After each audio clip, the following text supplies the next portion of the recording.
Bonjour ou rebonjour. J'espère que vous avez apprécié le déjeuner et les démos qu'on vous a proposées pendant le déjeuner. On va reprendre le fil de cette rencontre en démarrant avec la remise du prix Patrimoine et Innovation. Donc c'est la 3e édition de ce prix. L'objectif de ce prix, c'est à la fois de soutenir l'innovation dans les musées,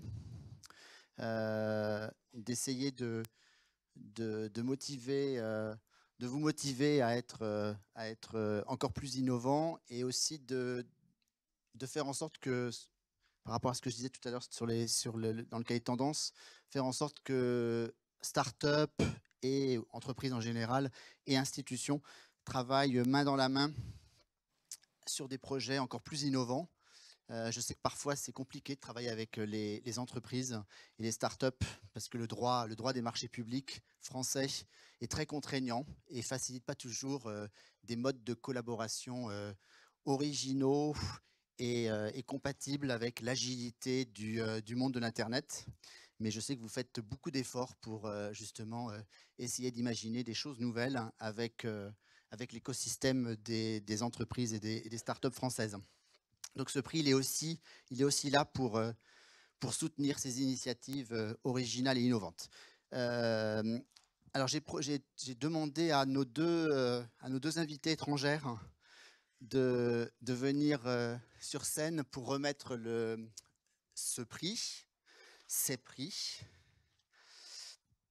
J'ai demandé à Emmanuel et à Mélanie.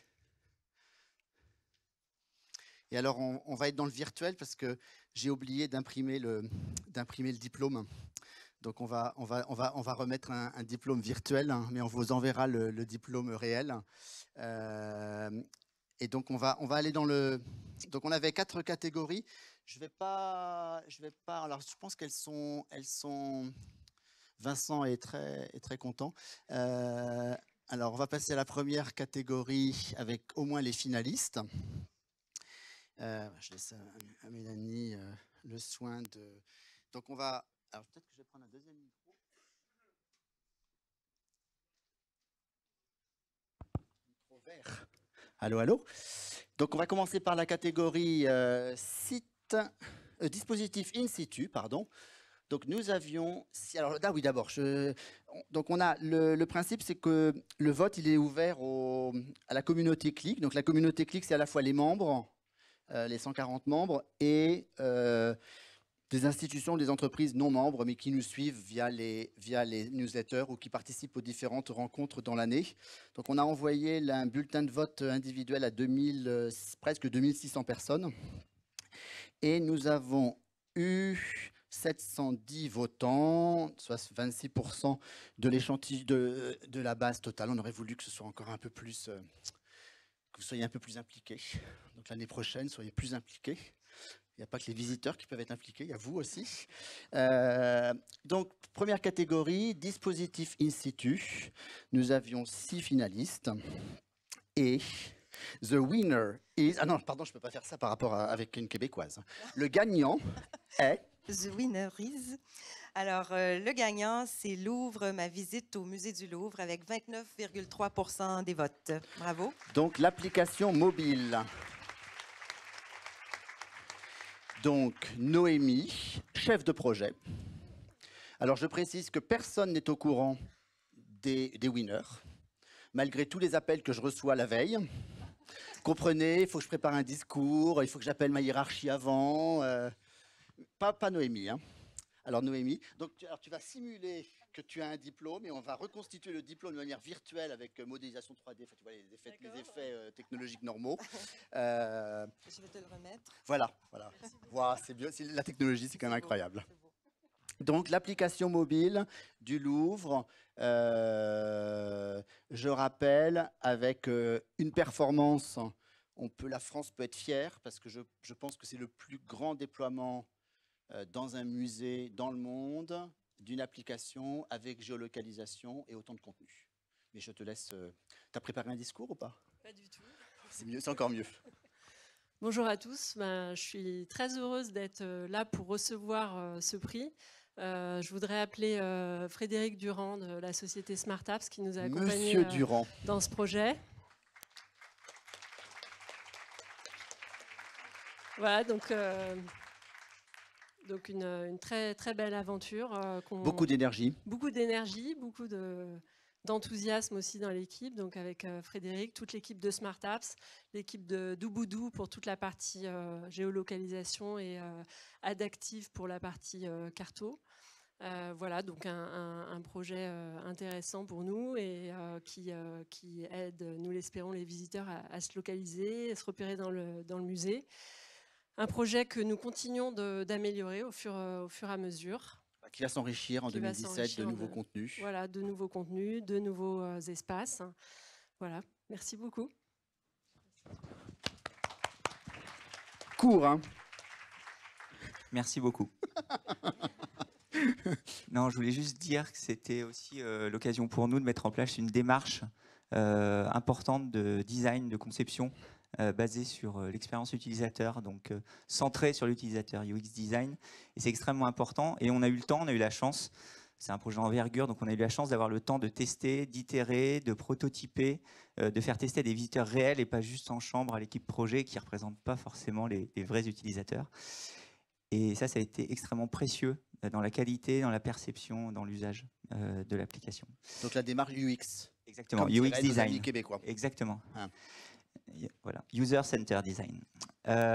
Donc pour l'anglicisme, c'était juste pour conclure, on présentera le projet à Museum and the Web, donc qui est la grande conférence mondiale et américaine anglo-saxonne en avril à Cleveland, où on présentera le projet du Louvre et ça sera l'occasion de porter la voix de la France. Très bien.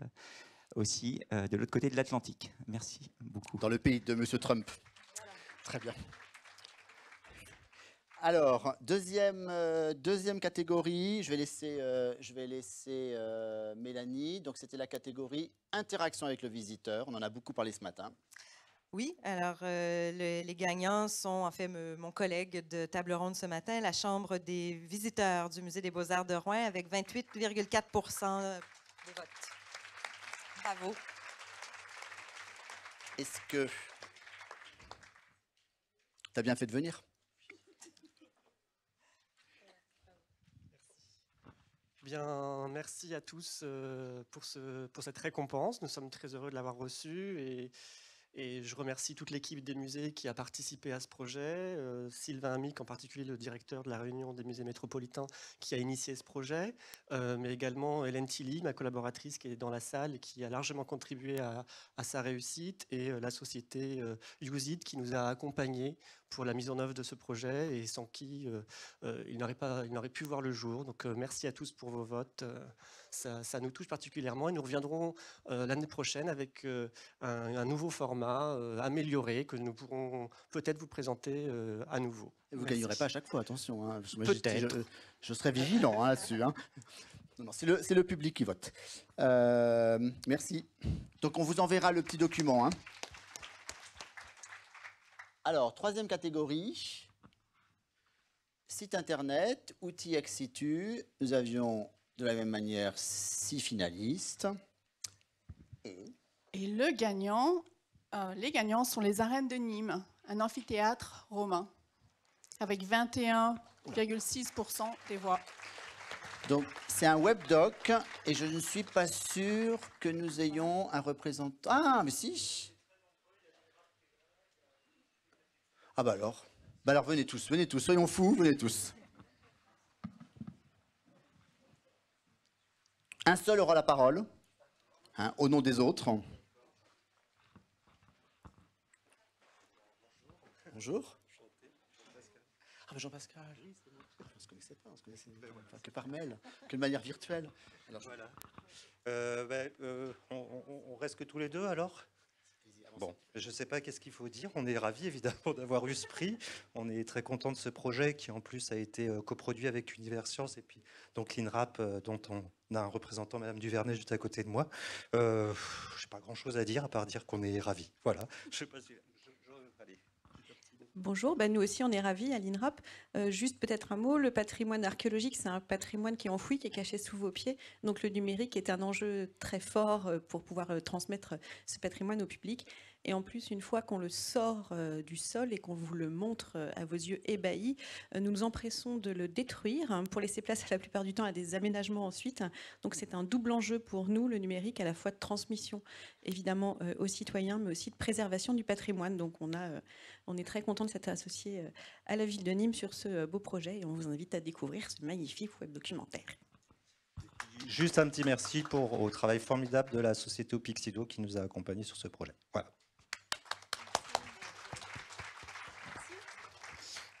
Et dernière catégorie, réalité virtuelle et augmentée, le sujet de cet après-midi et immersion. Et le gagnant, c'est la RMN GP avec les sites éternels. 44,3% des votes. Monsieur Rouy. Félicitations. Merci beaucoup. Simplement, c'est l'occasion de remercier tous les partenaires qui ont participé, bien évidemment. Le Musée du Louvre, qui est co-organisateur, producteur de l'exposition, Google Art et Culture, qui ont été un partenaire MSN important, surtout pour cette réalisation.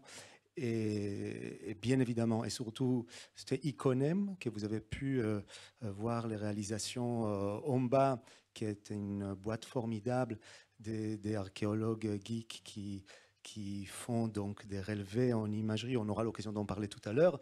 Et Guidigo, qui ont développé la plateforme. Donc je remercie à tout le monde. Merci à vous. Là, pour le coup, alors quand je parlais tout à l'heure d'association et de partenariat avec les startups, c'est un bel exemple de cette association entre une grande institution comme la RMN et des entreprises plus petites. Ah oui, j'ai oublié, je voulais faire une photo de groupe. Est-ce que vous pouvez tous revenir, hein, ceux qui ont gagné quelque chose, excusez-moi. On va faire une photo, parce que l'année dernière, on nous avait reproché de ne pas l'avoir fait. Alors, on va faire une photo tous ensemble. Et donc, je voudrais rappeler donc, les gagnants de cette année.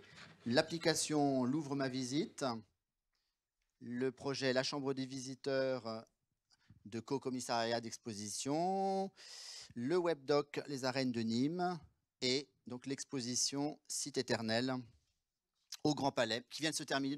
Donc ceux qui ne l'ont pas vu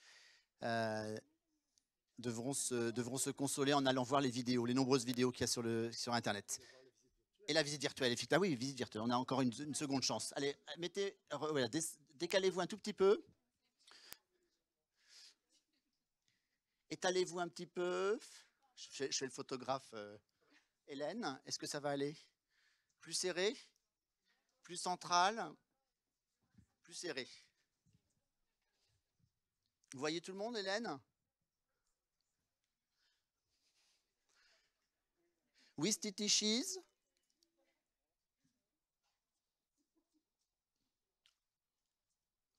Merci beaucoup. Et merci à Mélanie, merci à Emmanuel pour leur aimable contribution à ce 3e prix.